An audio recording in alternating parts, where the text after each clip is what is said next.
Welcome back friends, welcome to டெக்மி பை channel. நம்ம சேனல் எதுவுமே சப்ஸ்கிரைப் பண்ணாதுங்க, கீழே இருக்க சப்ஸ்கிரைப் பட்டனை கிளிக் பண்ணி சப்ஸ்கிரைப் பண்ணிக்கோங்க.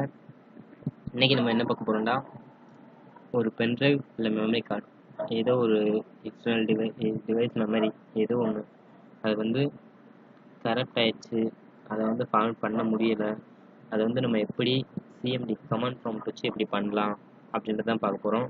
அதுக்கு வந்து ஃபஸ்ட்டு உங்கள் மெமரியில் பென்ட்ரைவை லேப்டாப்பில் இன்செர்ட் பண்ணிக்கோங்க. இன்செர்ட் பண்ணிட்டு சர்ச்சில் போயிட்டு சிஎம்டின்னு சர்ச் பண்ணுங்கள். அப்படி இந்த இதில் உங்களுக்கு ஓல்டு வெர்ஷன் சர்ச் இல்லை அப்படின்னா ஸ்டார்ட் பட்டனில் சர்ச் இருக்கும், விண்டோஸ் ஒன்றுக்குலாம். அப்படி இல்லைன்னா நீங்கள் ஸ்டார்ட் பட்டன் இருக்கும் கீபோர்டில், ஸ்டார்ட் பட்டனையும் ஆரையும் அமுக்குனீங்கன்னா இந்த ரன் மெனு வரும்.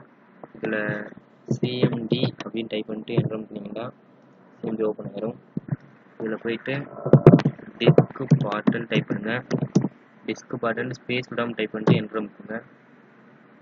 இப்போ இப்படி ஒரு டைலாக் விண்டோ வரும். இதில் எஸ் கொடுத்துக்கோங்க.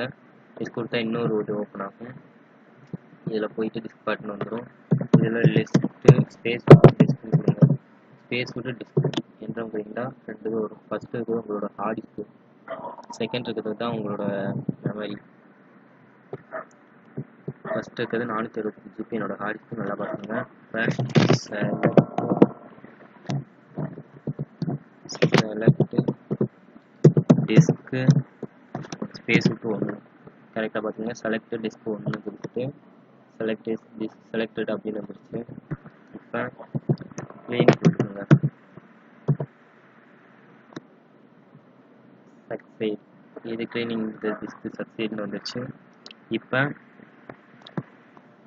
கிரியேட் பார்ட்டிஷன்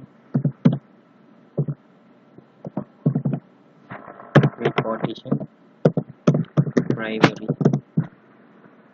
கொடுத்தீங்கன்னா succeed in creating specified partition.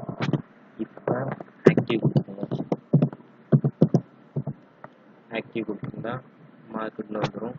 இப்போ கேப்ஸில் ஃபார்மேட்டுன்னு டைப் பண்ணுங்க. ஃபார்மேட் டைப் பண்ணிட்டு என்டர் தட்டிங்கன்னா 0% கம்ப்ளீட்னு வந்துருக்கு. இது எனக்கு தேவையில்லை, நான் கேன்சல் பண்ணிடுறேன். நீங்கள் இதை அப்படியே 100% லோட் ஆகிட்டிங்கன்னா உங்களுக்கு கரெக்டாக ஃபார்மேட் ஆகிடும். தேவையில்லை பார்த்துக்கோங்க. நான் இதை தான் ஃபார்மேட் வச்சுருந்தேன், அது வந்து பாதியை விட்டதுனால இந்த மாதிரி இருக்குது.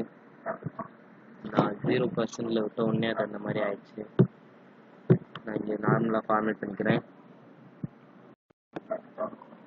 ஸோ பாதியில் கட் பண்ணாலே எரர் வந்துருச்சு. ஓகே ஃப்ரெண்ட்ஸ், தேங்க்யூ ஃபார் வாட்சிங். நம்ம சேனலை சப்ஸ்கிரைப் பண்ணாதவங்க சப்ஸ்கிரைப் பண்ணுங்கள், மறக்காமல் பெல் பட்டனை கிளிக் பண்ணுங்கள். உங்கள் ஃப்ரெண்ட்ஸ்க்கு இந்த வீடியோஸை ஷேர் பண்ணுங்கள், அவங்களுக்கும் தேவைப்படும்.